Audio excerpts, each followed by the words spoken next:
కమ్యూనిటీకి మరి స్వాగతం సుస్వాగతం.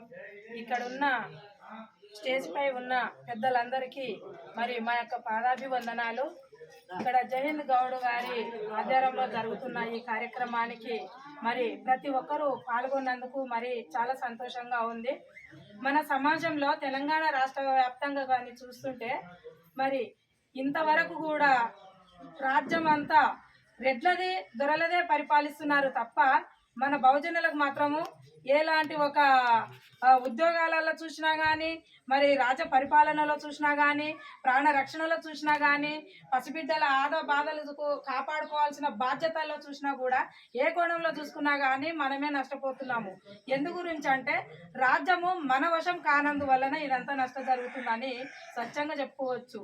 మరి ఎంతవరకు ఉన్నా రెడ్లది దొరలది మరి బ్రాహ్మణులదే రాజ్యం అయిపోతుంది. మన బీసీ బిడ్డలకు బహుజనులకు ఎప్పుడు రాజ్యాధికారం రావాలి, మన భవిష్యత్తు ఎప్పుడు తీర్చిదిద్దుకోవాలని నా అభిప్రాయము.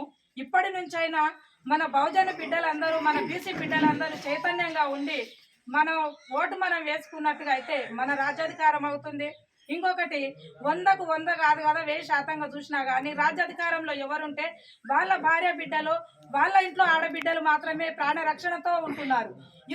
ఇతరుల భార్యలకు మాత్రము ఇతరుల ఆడపిల్లలకు కాలేజ్ అమ్మాయిల నుంచి స్కూల్ పాపల నుంచి 60 ఏళ్ల ముసలమ్మ దాకా కూడా అత్యాచారాలు, రేపులు, మర్డర్లు, మానభంగాలు ఏ విధంగా సంఘటనలు జరిగినా కూడా పోలీస్ డిపార్ట్మెంట్ స్పందించదు, మరి ప్రభుత్వం వాళ్ళు స్పందించరు.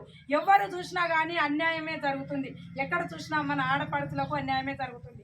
ఎందువల్లంటే ఒక రాజ్యాధికారము మనకు లేనందువల్లనే ఎంత నష్టం అంటే అంత నష్టం చెప్పుకోలేనంత జరుగుతుంది.